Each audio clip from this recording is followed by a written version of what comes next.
and happy Thursday to everybody. Welcome to David Divine Broadcasted. Another Thursday. We're doing today a little early to accommodate for our friend over in Scotland. Our friend that joins us today is Roland Watson. Roland Watson, you can find him at his blog, which is lochnessmystery.blogspot.com. Roland, thank you for joining us. Welcome to the show. Hello there, Dave, and hello everyone else. Hello, everyone else. Hello, Van Life Bikers in the chat, Cashapp, and other people coming in. Thirsty Thursday, Van Life says, all right. Yeah, welcome. And again, we're going to have a conversation with Roland about the Loch Ness Monster. Feel free to ask questions, and I'll get them in. Again, welcome to the show. Roland, tell us a little bit about your blog. Hopefully I got the address right, and I will put the link in after the show so people can go check out your blog and see the photos and stories, and also we'll talk about the books that are on there later. But Roland, what kind of things can we find at your blog? Well, it's Loch Ness Mystery. Basically, I've been running now for about 11 years, maybe more. Basically, a labour of love. Basically, everything I love about the mystery of Loch Ness, the monster, the culture goes on there. I mean, I've written over 700 articles, from the small to the large. They take many forms. I mean, obviously, it all revolves around the strapline is all about promoting, defending the idea that there is a large unknown creature in Loch Ness. So I basically started the blog as a kind of counter to the skeptical tide of opinion that was prevailing around 2010 and years before. So people were seeing it, photographs, films, eyewitness reports were all just hoaxes or misidentifications, the kind of thing you get across a wide range of phenomena in the world of mystery. So I basically took on the challenge of defending these things, where they were defendable. I mean, some reports, eyewitness reports and so on, are clearly hoaxes, but I wanted to basically present the view that the idea that there's a Loch monster is a defensible idea and it can be rationally defended.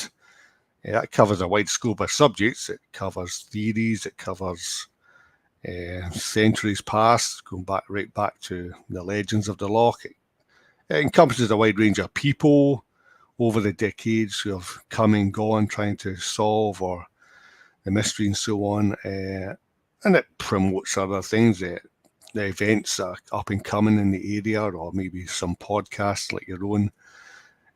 These things like that. Hopefully it's a catch-all, a kind of historical, scientific, supernatural sometimes look at this monster or whatever it might be. It's amazing, and there's so much. As we were talking backstage, again, there's so many avenues to go. Let's start with the first photo that I saw that you told me today. That's called the surgeon photo. And that's the first one that I saw in search of, or one of these shows that made me intrigued as a little kid about the Loch Ness Monster. So any information on that photo, or that's not where it started, though. It started, as you were saying, long ago. The tales of the Loch Ness Monster. So we'll start at the beginning, shall we? Oh, sure. I mean, tales of something in the Loch go back to the Dark Ages. The famous story is of Saint Columba, who was one of the first Christian missionaries to Scotland in the 6th century AD. So Columba's biographer, writing his story, the story of his adventures and miracles and so on, as you expect from a hagiography, he tells us the story of Columba coming up to Loch Ness. This was about a time, this was about less than a century after the Roman Empire had fallen. So that shows you how far back we're going. Wow. So Rome had fallen less than 100 years before, and Columba goes up to near where Inverness is today, at the top end of Loch Ness. And the biographer tells us that the locals have been troubled by some water beast that had been killing their colleagues. So Columba, to show that God was on his side, put the monster to the test and sent one of his colleagues across to pick up a boat from the other side of the River Ness, which joins straight onto Loch Ness. And it says that the monster, or the water creature, hearing the ruffling of the waters, immediately broke surface and headed towards the man with open mouth, ready to devour him. At which point St. Columba said, "Stop, in the name of God, go no further, touch not the man." And we're told that the beast went into reverse gear almost as fast as if it had been pulled back by ropes. So that is the oldest tale. We can jump another 1,000 years to the time of the English Civil War, the time of the Cavaliers and Roundheads. A soldier of Oliver Cromwell was up in Scotland, making sure the Scots were behaving themselves. Oliver Cromwell had a garrison at Loch Ness. He had a famous big ship, a galley up there. And so this man wrote a book called Memoirs, Northern Memoirs. Richard Frank was his name. And we're talking now about the mid-1600s. And Wow, he said in his memoirs that Loch Ness was known for its floating island. It was a floating island, which reminds us of the over the back, the hump-like appearance of the monster, which is often reported. This is over, we talk about 400 years ago. Reports and stories come in of the Kelpies, the legendary water horse that inhabited Loch Ness more than any other loch in Scotland. And as we moved into the industrial age, the Industrial Revolution came to Scotland. We have stories of people saying they've seen things in the 1870s, 1890s, going back until the general craze, the Nessie, we call it the Nessie era, began in the 1930s. But certainly before the 1930s, we had quite a thread of stories, legends, accounts, clearly pointing to the fact that the locals believed that there was something mysterious and quite dangerous in the loch at that time. Yeah. So let's start off with Loch. Loch is the borderline. What's going on? Good to see you. For Borderline's watching from the UK, saying cool guest. Absolutely cool guest. LSP, good to see you. And John P. Adventures, good to see you. So starting off, loch is the Scottish word for lake, right? So break it down to the beginning. So loch is a Scottish word for lake, and you can't. The water's very cold, and this is a very deep lake, right? Is this correct? Well, in terms of geography, topology, and so on, Loch Ness is the largest body of water in the British Isles, including England, Wales, Northern Ireland here. In fact, it has more water in it than all the lakes in England put together. By global standards, it's not a giant, but we're talking about a lake that's 26 miles long, about a mile wide. Its average depth is about 400 odd feet. The maximum depth is about 750 feet, which is actually twice as deep as the surrounding sea around the British Isles, which is only about 200 odd feet. So it's a very deep place, and the reason for that is because it's a geological fault. So what we call Scotland is actually composed of two major land masses along a major fault line, which we call the Great Glen. So the Great Glen runs from the southern end of Scotland to the northern end, and that fault line, which was gouged out volcanic action and so on hundreds of millions of years ago, is now filled with water. And we have some other lochs, Loch Oich, Loch Lochy, which form this chain of lakes or lochs going along this geological fault. And the biggest one is Loch Ness, full up with water, fed in by lots of rivers, streams, and so on. Now, around the area, we're in the Highlands now, so it's fairly mountainous region, and The population is not really that big. Maybe only 2,000 or 3,000 live around the shores of the loch. So if you get a monster popping up now and again, it may go unnoticed quite often. But by far the most number of people that come there are the tourists.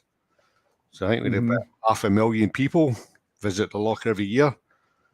And they form the large bulk of the eyewitnesses and so on.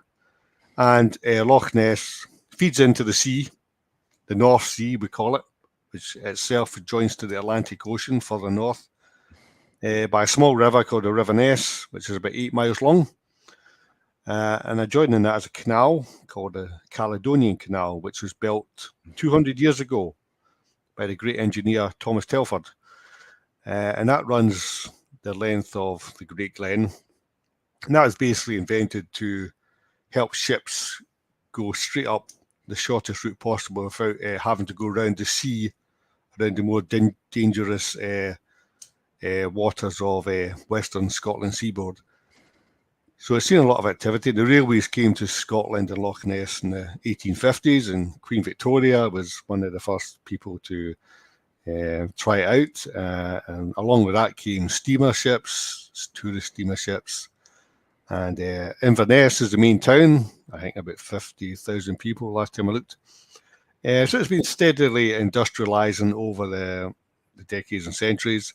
And with that, slowly went out the myths, the legends. People began to think, well, these are just the beliefs of ignorant, superstitious people.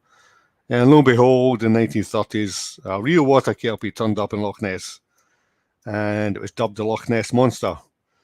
And that name has stuck ever since, because we recently celebrated the 90th anniversary of 90th anniversary. Okay, 90th anniversary of the first official monster sighting in 1932. Wow.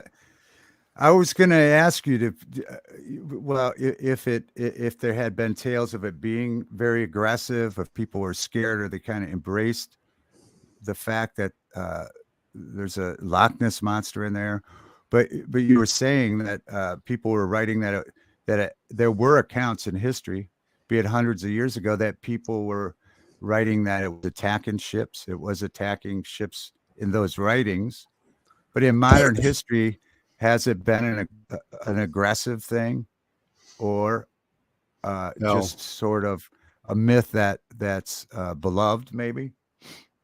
If I'm rowing in the loch and this 40-foot creature suffers beside me, I don't care if it's aggressive or not. I'll be right. Well, I'll yeah, I be didn't say I had the nerve. there. Yeah, I didn't say I had the nerve to swim with it. No, I did not. No, not even a boat. So Yeah, there's no known accounts of the monster injuring or killing anyone. right. I mean, the legends go back centuries, paint it pretty aggressive looking creature. But as far as I know, no one has ever, well, how would we know anyway, unless we saw it actually taking someone out in the presence of other witnesses. But people disappear around the loch lots of times.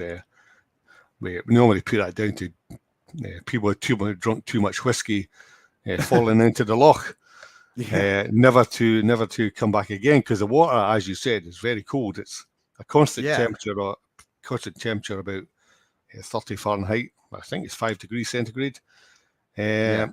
So there's a lot of bodies in the Loch Ness, because the legend is that the loch never gives up its dead, which is actually a scientific fact, because of its because Loch Ness is in a geological fault. It's basically a cleft, a V-shaped cleft, filled with water, and basically anything that dies just goes straight to the bottom. It doesn't catch on a ledge or anything, and bodies do float to the surface because of decomposition gases and all that. But the loch's so deep that the water pressure doesn't allow that to happen. So, well, I've never met an aggressive Loch Ness monster. You haven't. Good for you. And you were talking about whiskey, which is a whole nother monster, huh? But but that sends people in there to swim looking for the Loch Ness monster when they've been drinking down at the pub or something. People, people say that the old joke was that the locals had too much whiskey to drink. It is true that locals often do drink too much whiskey or any other alcoholic beverage. Whether that leads to hallucinations, I wouldn't like to say, but I personally remain very sober when I'm watching the loch surface, and people do get kind of lampooned. The Scots have a reputation for liking a drink. So that's where it came from. Actually, we do in Scotland drink more than the average Englishman, but it's true that we in general do drink a lot, and it's a natural assumption to be that we're going to hallucinate something large in the loch, which is actually just a boat or a gaggle of ducks or whatever. But no, the vast majority of the eyewitnesses are sober-minded people who often don't even believe there was a monster in the loch before they saw it. They just and there's over a thousand in that 90 years. There's over 1,000 eyewitness reports, events, over 1,000 accounts being built up over the years. Wow. Of varying proportions. Some people see it a mile away. Some people see it so close they see the white of its eyes. Wow. Some see it in glaring clear day. Others see it through mist and rain. Some see it crossing the road in front of them. Others diving into the water see strange slithering serpent-like bodies moving amongst the rocks underwater. And others flying over. I've reported seeing strange silhouetted large animals just under the surface. But we still haven't caught one. Yeah, so you say that people see it crossing the road, the creatures, crossing the road. So it has legs. Then it does have legs, obviously. Yeah, but or is it slithering? It's generally what we might call lumbering. Lumbering, all right. Think of an elephant seal that's on the beach. An elephant seal is more like just a large blob of fat to all intents and purposes. That kind of thing. Because people might say, why did Loch Ness monster cross the road like the chicken? But we're still trying to figure that out. Is it to get to the other side, or you're not sure yet? Not sure yet. Okay. I take that there was one famous such a genre story actually got the whole thing going. Back in 1930, people were talking about in the local newspapers, the Highland newspapers, they were talking about seeing strange things in Loch, humps moving about and so on. Excuse me. And there was such a story in 1930, and it actually made one or two international newspapers. There was a paper called the Hartford Courant, which was published in Connecticut, which republished this story for 1930. But the story did not reach escape velocity in terms of becoming an international sensation. So we had to wait another 3 years to 1933, hence the 90th anniversary, when a lady called Aldi Mackay saw a double-humped object, maybe about 20 foot long, moving around the north end of the loch. And this once again made the local newspapers. And we were thinking, well, once again, it'll just fizzle out. And there was a danger that it just was going to stay local. But then, in July 1933, a man called George Spicer and his wife were motoring along the quieter side of the loch on a nice sunny day. And they said that they saw in the distance this huge mass crossing the road in front of them. And it looked like a large bulbous body, and it had a kind of meandering neck in front of it, and it was kind of lumbering across the road. They were about 200 yards away. So they by the time they got there in the car, it had gone into the loch and disappeared. So he wrote to the local newspapers, George Spicer, saying, "I just saw the most prehistoric thing I'd ever seen." And that immediately, a few months later, the national newspapers in Scotland picked up the story, and it began to become a national story. The Times picked it up down in London, and it went abroad as well. The stories appeared in America, on the continent of Europe. And by September 1933, the monster had established itself as an international mystery. And Right. Story after story began to build up after that. So land sightings there's only been a few dozen of them in the last 90 years. They're a very exceedingly rare event. But when they do happen, it can propel the story quite to new heights. And that's what happened. That's why we're here talking, probably because George Spicer saw a 25-foot creature crossing the road in front of him. Yeah, that's amazing. That's amazing. And hello, LSP and Hope and others who are joining us. Feel free to ask a question for Roland, and we'll get to them. Roland, when we were talking backstage, you mentioned Water Horse, which there was a movie. I guess maybe it was loosely based on legend, but Water Horse is a Scottish legend of, and I think you used the word demonic entity. Yeah. And is that a different legend than the Loch Ness monster? What you called Water Horse? Well, the Water Horse. Scotland, like a lot of countries, has its own legends and myths of creatures. Right. Like Chinese have their dragons and so on.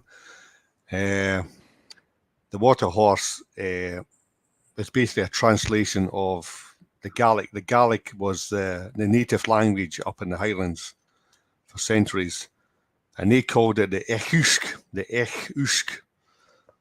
And the Echusk is basically translated to water horse. Okay. Now, around the time of the 19th century, Victorian anthropologists went up to the Highlands to collect all these stories and try and make sense of them. And that was actually a good idea, because these stories were beginning to disappear because of the Industrial Revolution and rationalism. And right. Broadly, the natives they spoke to described the same kind of thing. They'd say that this creature was a shapeshifter. It took the form of a normal horse, as we imagine it, and it would sit beside the roadside waiting for a weary traveller to come along and say, "Oh, great, there's a horse here, I can get home quicker."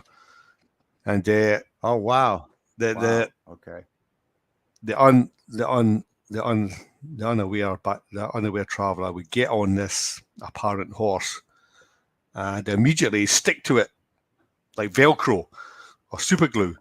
He couldn't get off, at which point the Echusk revealed its true identity to the terrified passenger, and it would resume its normal form and leap back into Loch Ness or sit in other lochs and drown its victim, who still could not get off its back. And then underwater it would have a snack, shall we say.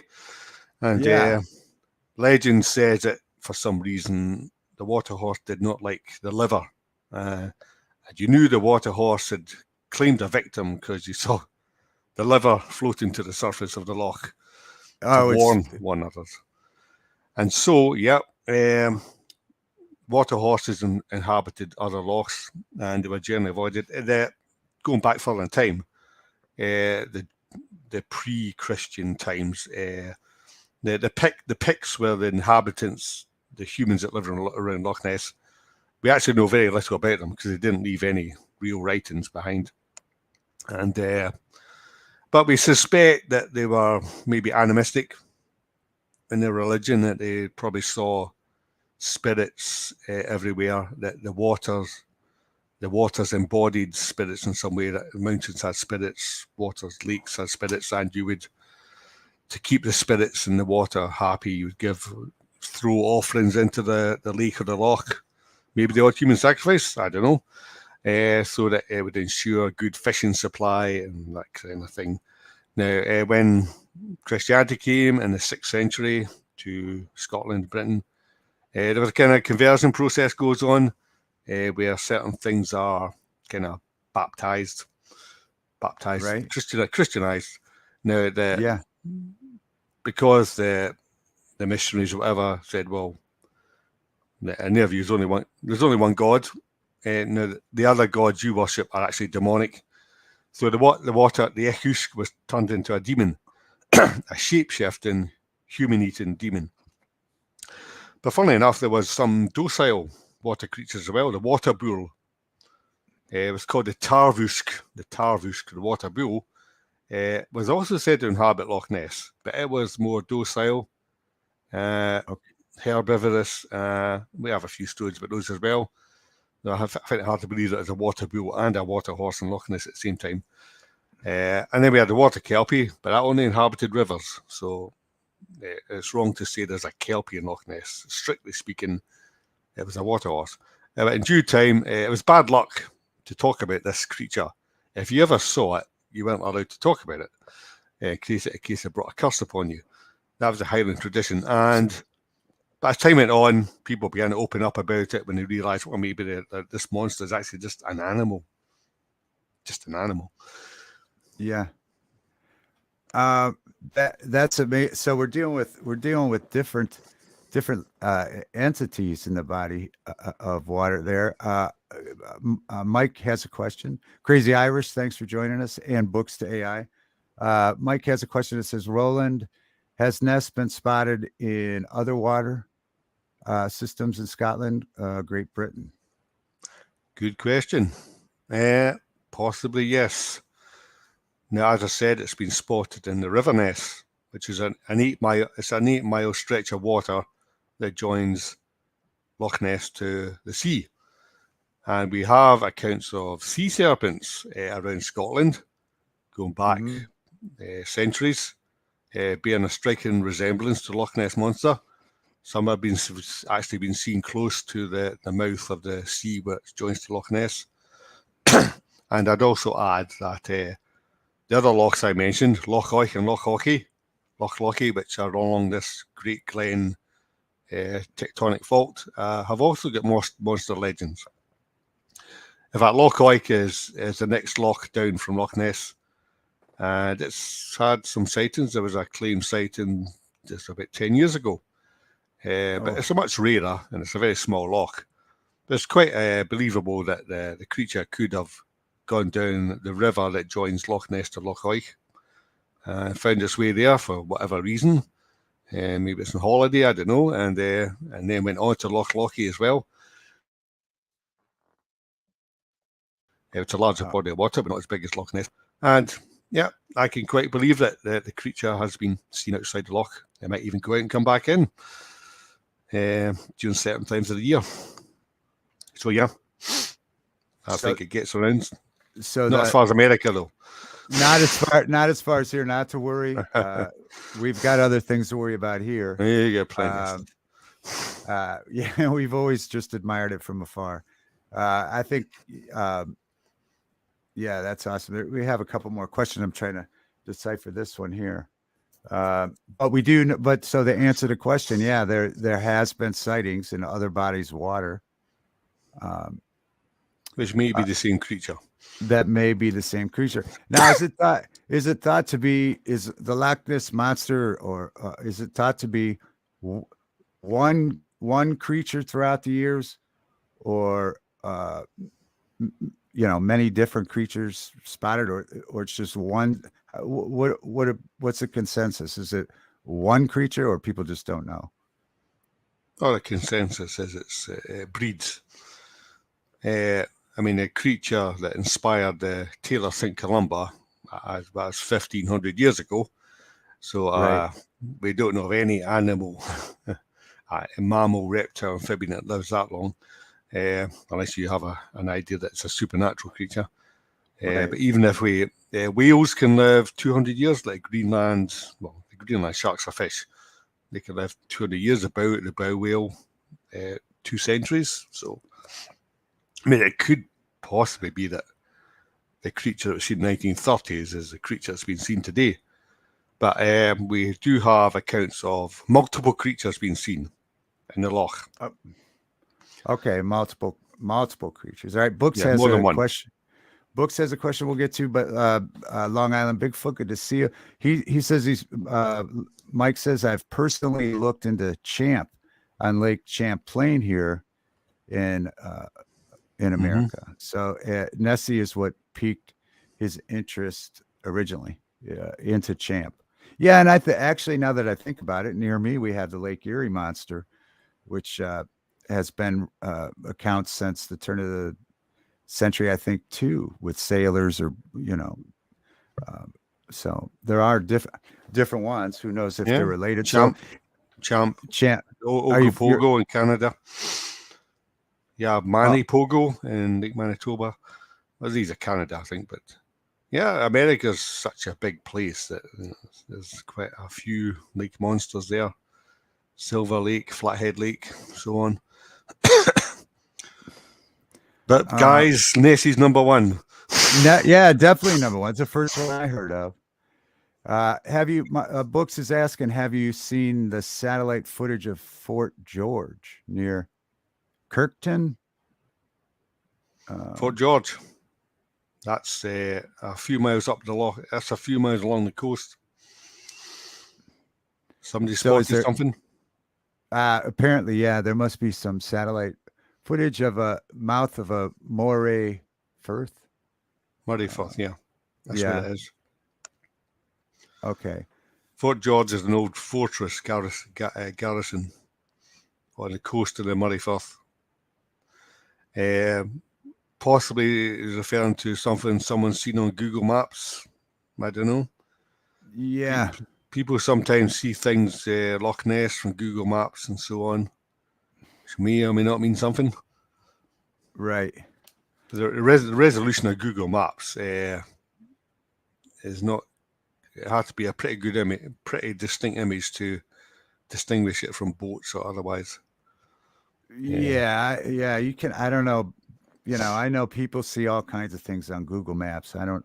I get it goes down some crazy rabbit holes sometimes. So I'm not quite sure about that. But so I have someone asking, what was the most recent sighting? Most recent sighting. Yeah, I've had a few sightings. Excuse me. We got about 6 or 7 sightings a year just now. Okay. So people on webcams are also seeing stuff now. Some of it's a bit dubious. We've had recent sightings of double humps, single humps, I think. There's one guy that saw a hump up the top end loch a year or two ago, which impressed me particularly. Unfortunately, he didn't have a camera with him. You just sort of an account. Since you have 3 books, we'll talk about those in a second, but do people approach you a lot? Having the blog, that's a long time, 11 years. I imagine people do approach you with their stories, right? Yeah, some do. Actually, we have an official Loch Ness monster register out there, run by Gary Campbell, a colleague of mine. So he's a kind of go-to guy to report sightings, and he verifies them, validates them, and puts them up on his blog. And he's normally got about 6 or 7. Sometimes it goes to double figures every year. Just look for Gary Campbell, Loch Ness Monster Sightings, and you'll go to his website, and I'll give you the latest up-to-date information. Now, I'm not saying that every single sighting there is a genuine Loch Ness Monster sighting. Yeah, you got to admit that people do misinterpret sometimes. It's all down to various factors, like how experienced is the observer, other factors like how far away is the object, and other stuff like that. So not all Loch Ness monster sightings are equal. They all have to be assessed on their own merits. So some you can chuck out right away, others are inconclusive, and some you can kind of say, well, we can hold on to these and investigate it further. And obviously, integrity of the eyewitness, which is a bit more subjective to assess, plays a factor too. Excuse me. So, and Hope's asking, did the recent search / gathering gather anything? And also the reports is that it's like, I know for UFOs here or everywhere, they have MUFON where they have like where they register the accounts, and then they have investigators. Is that the same sort of thing with the Loch Ness monster? People can, get a hold of and register their account. Well, go back to the network of researchers there. As the person said, that there was a search the end of August this year. Okay. Called the Quest. It's called the Quest. So a good number of volunteers came up to the loch and set up lookout stations around the loch, and we also went out in the boats. We're using hydrophones and such things, and there was another team out with thermal drones. And some underwater stuff was going on as well, ROVs. So it was good. It was only over 2 days though. So statistically speaking, 2 days is not a guarantee of success. I was on it myself. I was around the loch. Didn't see anything myself that day. Some people did come up, 1 or 2 reports. And there was one pretty good film by some people up at the top end of the loch, at doors. They filmed an unusual looking object in the middle of the loch. The trouble with the loch is it's a mile wide. So if Nessie decides to appear right in the middle of the loch, there's a half a mile between you and the monster. Right, yeah. And you immediately have a problem of trying to get a decent image that could be could resolve into something you can study. Yeah, I think that. Yeah, I think that's kind of that's obviously an obstacle and a misconception, because when I know the original photo, the surgeon photo I saw when I was a kid, it appeared. I mean, it makes it appear as if it's a small lake, but this is a massive body of water. If the creature, the monster's in the middle of the lake, you probably can't see it from shore. Surgeon's photo was photographed in a goldfish pond in London. It's a hoax photograph. Oh, is it? Okay, I keep talking about it. Here it is, a hoax. All right. Oh, sorry man. to burst your bubble. You just ruined my whole childhood. No, I'll sign off now. I'll pretend. No, I'm just kidding. Kidding. Oh well. After 60 years, we found out who did it. Now there's breaking news. Breaking news, in case you haven't heard, like I haven't heard, that it's filmed. Breaking news. But nevertheless, it's an iconic image. Yeah. And anytime you see an article in Nessie, that picture's bound to turn up. As the icon, the symbolic representation. All right. So you're telling me that was filmed in a goldfish bowl in a pond, goldfish in London. Pond in London. Well, let me be more precise here.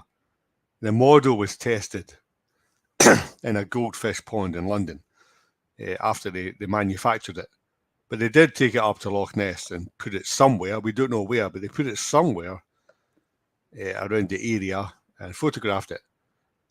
But it could easily have just been put in a small inlet or small bay, not in the middle of the loch. That's for sure. Right. Yeah. Wow. Well, there we have breaking news for anybody that hasn't heard that. That's breaking news. Thanks, Roland, for the breaking news. Yeah, that's interesting. I'll have to look into that. So that was proven a hoax, but that was 99%. Somebody did that because of the legends, though. They did that.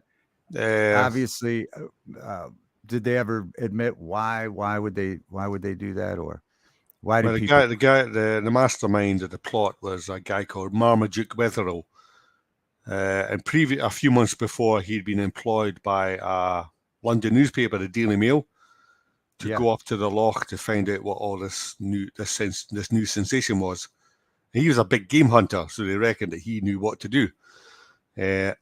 So he went over to the loch, and almost immediately he found tracks on the shoreline. And he took plaster casts of it, like Bigfoot, and sent it off for analysis. This is in 1933. But the Natural History Museum said these are the tracks of a hippopotamus. Of course, people said there are no hippopotamus in Loch Ness. And actually, at the time, they thought was some local joker must have gone round with an old stuffed hippo foot and to fool Marmaduke Wetherell. But actually, it's Marmaduke Wetherell that did it. he put down the tracks with an ashtray, a hippo ashtray that he owned, which we actually is now on display at Loch Ness. And fooled everyone. Well, until they found it was hippopotamus. So his reputation took a bit of a hit. So he devised this hoax to get revenge on the Daily Mail. Oh, okay. All right. So it's kind of a feud between this guy, the hunter, and the Daily Mail. So he made the tracks out of a hippopotamus ashtray. Is that what I heard? Yeah. Yeah. Wow. I've actually seen it myself. Oh, so there's probably so much going on that they have a museum, or they have they have an actual hoax museum? Well, to be more, it's called the Loch Ness Centre. It's in a town. Okay. It's in a town halfway up the loch called Drumnadrochit. So you got your Loch Ness Centre, which is a research centre, but it's also got an exhibition for tourists. A walk-through exhibition. And you can see the ashtray there, but the exhibition was recently had a big makeover back in May. Right, it's looking very good. I've been there myself. Oh, that's excellent. Yeah, it's quite pro monster. So it encourages people to go out and look and keep the mystery going. And they actually organised this big quest thing back in August. Hopefully, it'll become an annual event. That's going to be awesome. And you're going to go to that this year, did you say? I was there. I was there. Yes, I was there doing my bit. Oh, this past August. Okay, you were there. Past August. Yeah. Okay. In the summer. You don't want to do this in the winter. No, I can't imagine. I'm sure it's freezing. How many people came to the quest? Well, I'm not actually sure. Dozens anyway. A lot. Yeah. A lot of people didn't actually register. They were invited to register for it, so we knew keep a track of them. But a lot of people just went up on their own steam. Yeah. And turned up out of nowhere. I was meeting people who said I didn't register. I just came up with my camera. Okay. Yeah. So there's a lot of media there. Some people joked there's more cameramen than hunters.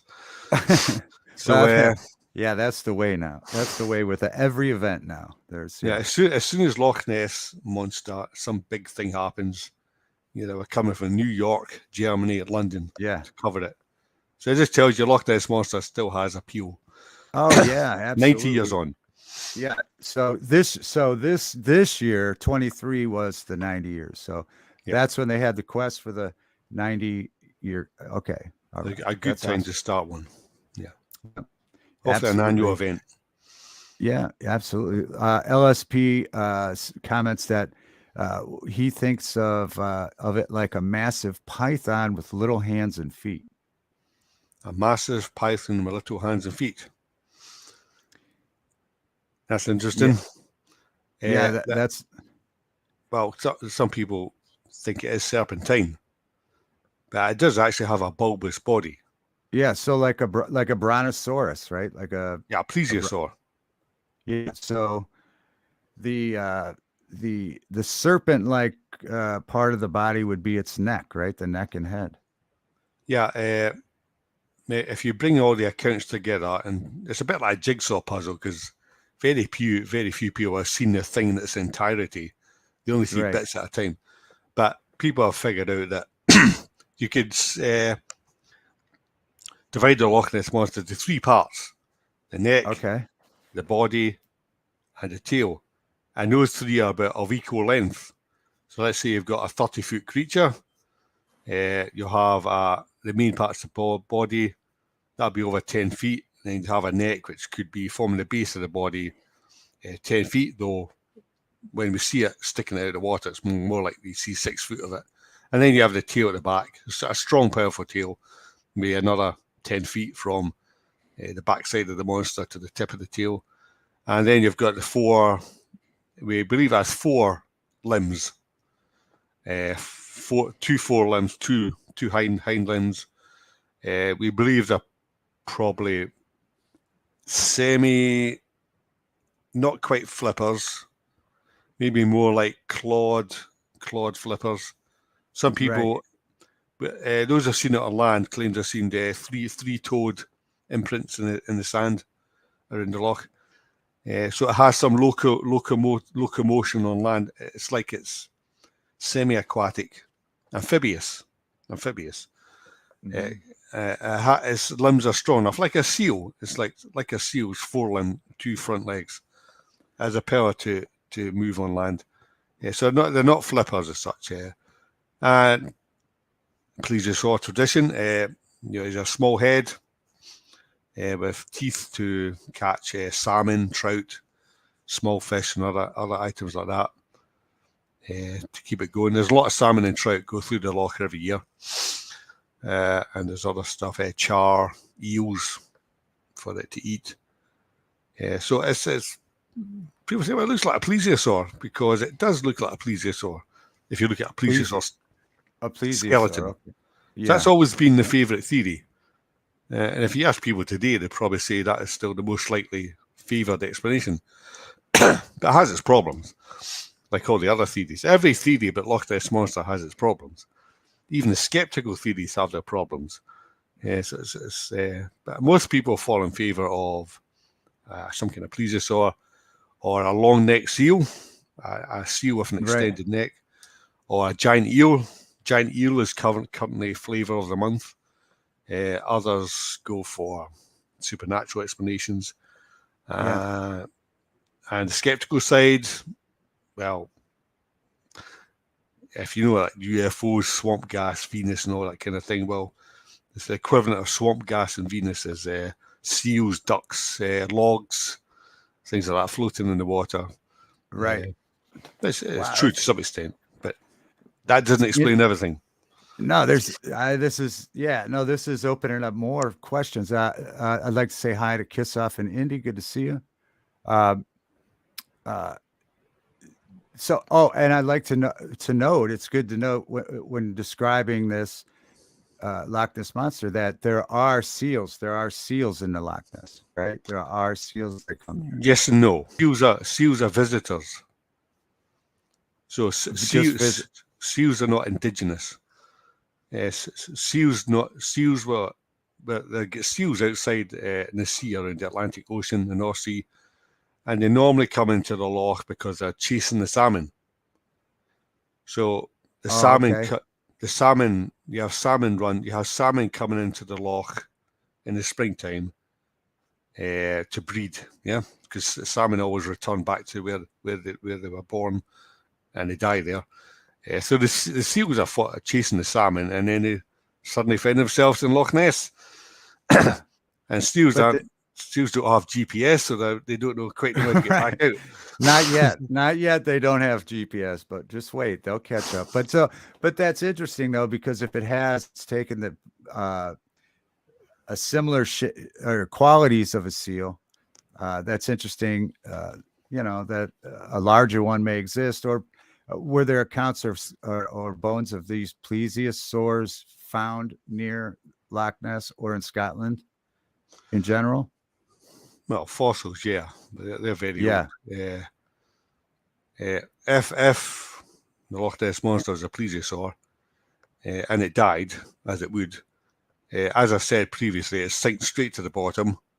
Right. It would be scavenged by eels or cannibalized or whatever, but it would not float to the surface again. So if you want to find plesiosaur bones, you have to dredge the bottom of the loch. Right. And that's not allowed. That's forbidden by law. So, yeah. Well, don't be. But they're sent down out there doing- ROVs. They're sent down ROVs to look for these things. There seems one or two candidates. It's pretty hard to get down there. And the other problem is there's a constant inflow of silt, particles from the peat and the other areas. So a constant inflow of particles from the many rivers, and that's slowly building up the silt levels at the bottom of the loch. So over time, that buries things as well. Hence the need to dredge. But there's no plans to dredge Loch Ness. It was tried 60 years ago, but only in shallow areas, and it didn't find anything. Right. So there are monsters at the bottom of Loch Ness, dead ones. If their bones are there, if they're cartilaginous bones, they'll decay quicker. Water's slightly acidic. But if they're bones of a mammal or a reptile, they're probably last for a long time. Right. Now, you've been to the loch obviously many times. Have you seen or photographed the creature yourself? Nearly. My two things there. My early days, I just sitting by the shore, and I just saw these fish suddenly leaping out the water, jumping as if they're trying to escape something. And I said, well, I got my camcorder ready, but nothing surfaced. I went, great. So whatever it was, it had gone away. There's no way for me to tell how big that thing was. Right. A few years ago, 2 or 3 years ago, I was walking along the beach on the south side of the loch, and then I heard this loud splash just at the corner of my eye. So I immediately turned round and I saw this large column, 6-foot column of water dropping back into the loch. Wow. What was that? I could not see the physical form that had caused that big spray of water. So it's also tantalizing, but I thought, whatever it was, it must have been pretty powerful to throw up that amount of water. And there's not many big things that can do that. Maybe a seal, but I don't know. A large seal. I don't know. It had to be a large seal. But that's the thing with anything you're investigating. Well, I mean, at times you probably do go out with the camera ready, but things happen all the time. You don't have it's happened to me with things in the sky or whatever, just where you have to go back in the house to get the camera. It's the times when you don't have it. Gotta be ready. Yeah. And some people do equate these sightings. If there's supernatural in nature, maybe they can sense it. But supernatural.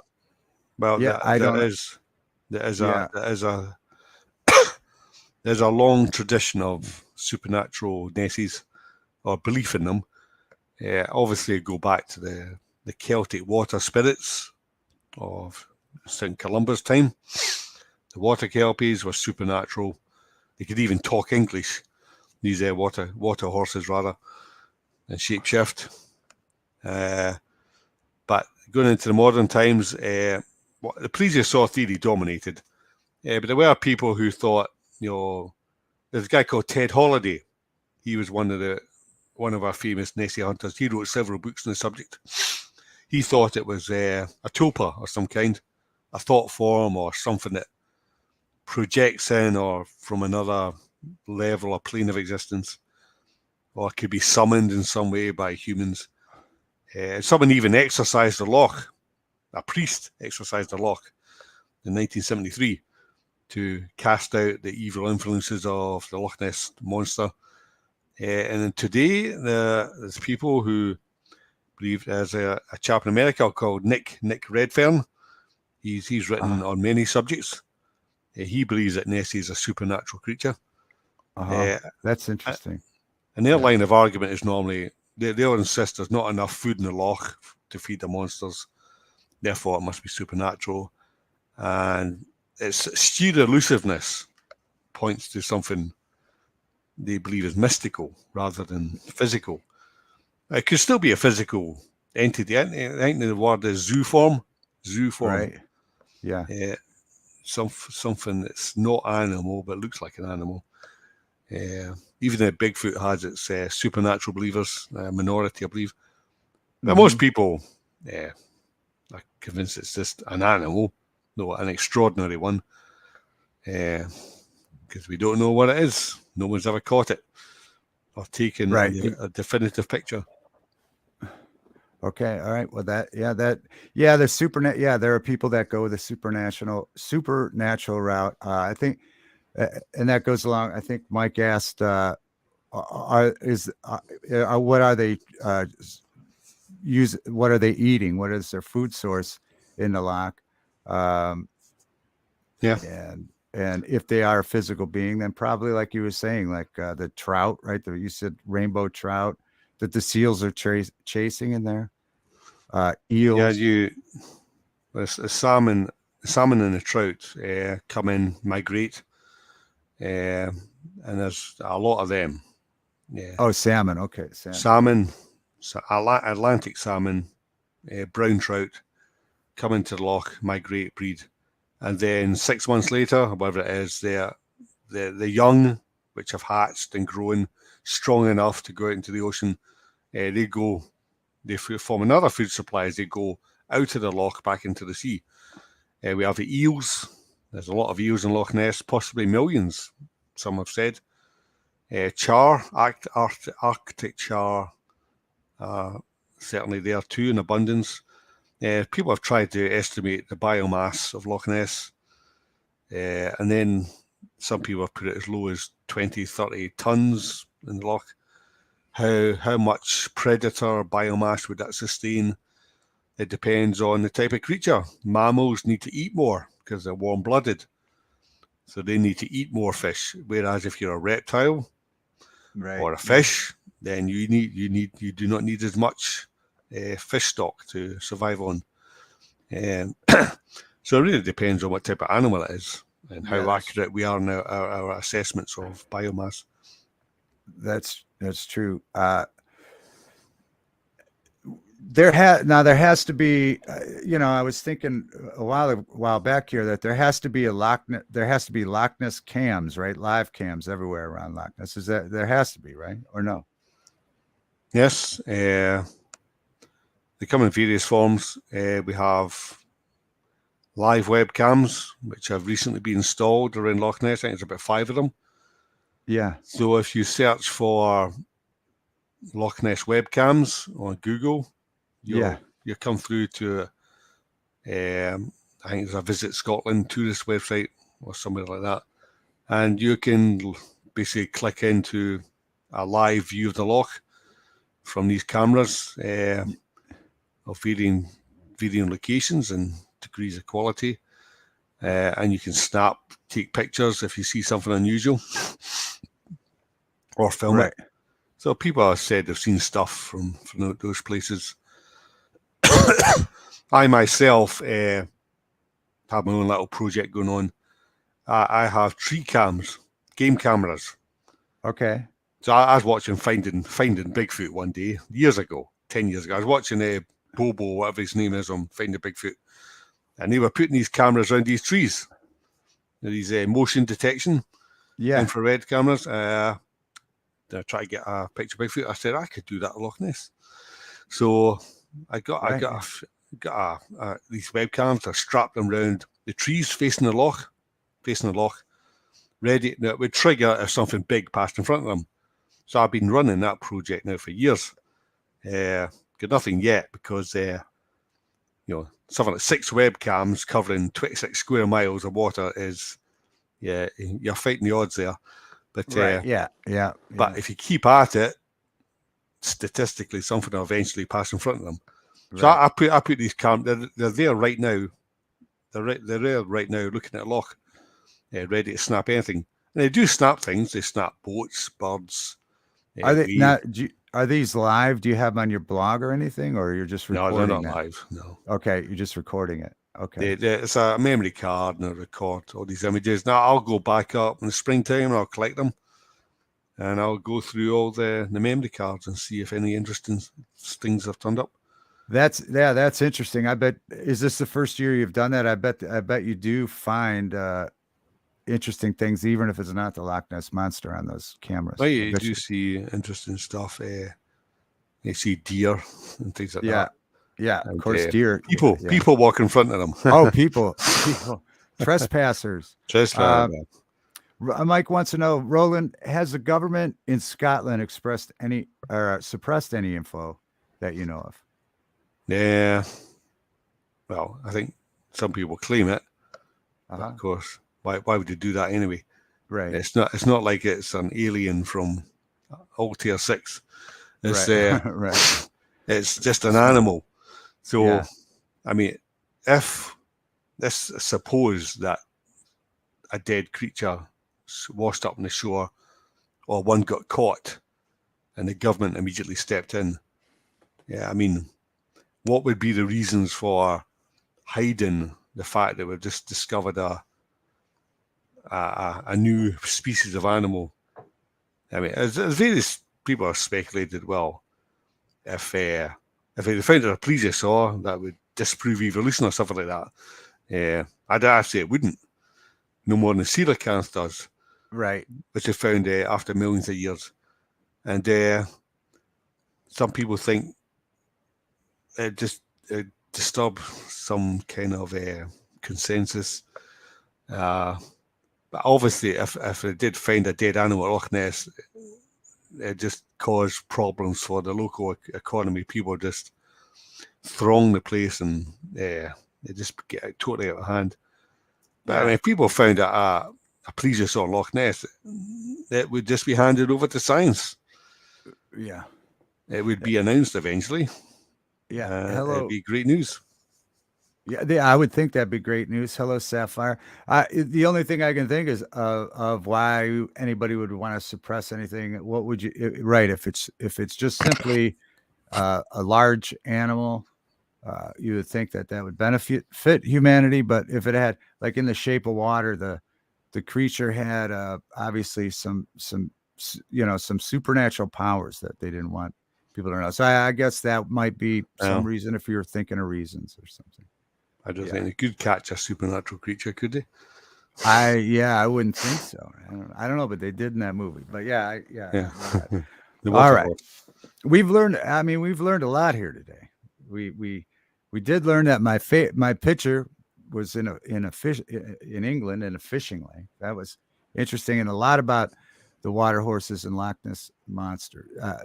Again, thank you for being here, Roland. Now let's talk about your blog one more time. And again, I'll put the information after the show in the description, but so people can find your blog. It's blog lochnessmystery.blog blogspot.com. So I'll put that in the description so people can visit you there and see 11 years of work that's there. No, at least. Yeah, at least 2010. So I want to ask you just a couple more questions real quick. What got you started with this? You might have mentioned it in the beginning, but what was the first thing that got you so interested that you decided to start that blog? Yeah, well, I've always been interested in mysteries, ghosts, UFOs, monsters. I was always into dinosaurs as well as a kid. Yeah, and obviously I still live in Scotland. I lived in Scotland as a kid. So we had our own big mystery just up the road at Loch Ness. So it was natural to latch on to that local mystery. Mm-hmm. I eventually got up to Loch in 1982 as a student, a university student. I caught the bug. There's been ups and downs. Got married, had kids. I'd focus on those and my career and things like that, but I never lost interest totally in the Loch. And it all came back when the internet came along, late 90s. A perfect opportunity to, propagate, share ideas on the internet to this day. It's on Facebook as well. Right. Yeah. But there's a link for that on the blog at the end of each article. So it's a good, lively debate. You have a cross swords with Scottish skeptics as well, sharpen our wits and things like that, and debate. So it's all good fun. And I expect that when we're all long gone, it'll still continue to be a mystery. Yeah. Well, I mean, yeah, it's been going on for since the beginning of Christianity and St. before. Columba in 560 AD. I have to. The curious side of me has to write that down because I got to look into that. So what do we call it? What's that, Roland? One more time for me. Columba. St. Columba. Okay. The man who drove away Nessie. All right. I have to. You got me taking notes because I got to look into just that. after the Roman Empire fell. Yeah, that's interesting. I'll have to look into that. All right. So you have on your blog, you have 3 books that you've written. Sure. And I think also you said that they can find them, Roland Watson, on Amazon, but go to his blog and check it out.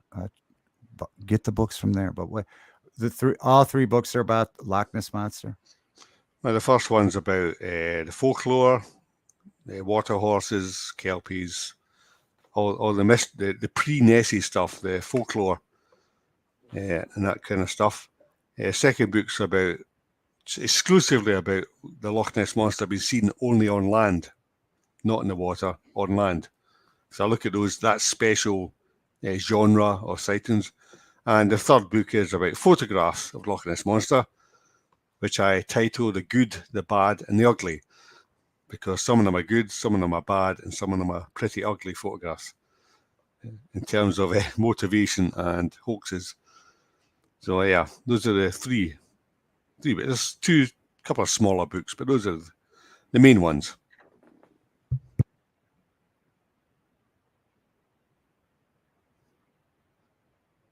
And you find them on Amazon. Okay, yeah, the audio's cutting out a little bit from you to me, but on playback it sounded okay. So, but anyway, we'll wrap it up here because again I'm having trouble with the audio in my earpiece here. But if you can hear me all right, I'd like to say that Blackwatch says just past midnight in Scotland. So it's so cool that Roland has taken time in chat. So thank you, Roland, for being here. Thank you. Let's see. I invite you to come back anytime. We've learned so much. Again, it's plenty more to talk about. I'll put the Roland's information in the description after the show. If it wasn't for the audio, I would actually keep going. I'm having a great conversation. But Roland, thank you for being here. Thanks everybody for watching the early edition, so we could accommodate Roland Watson for coming to be here to talk about the Loch Ness monster and other things with us. Thank you again, Roland. And see you guys soon. Thank you.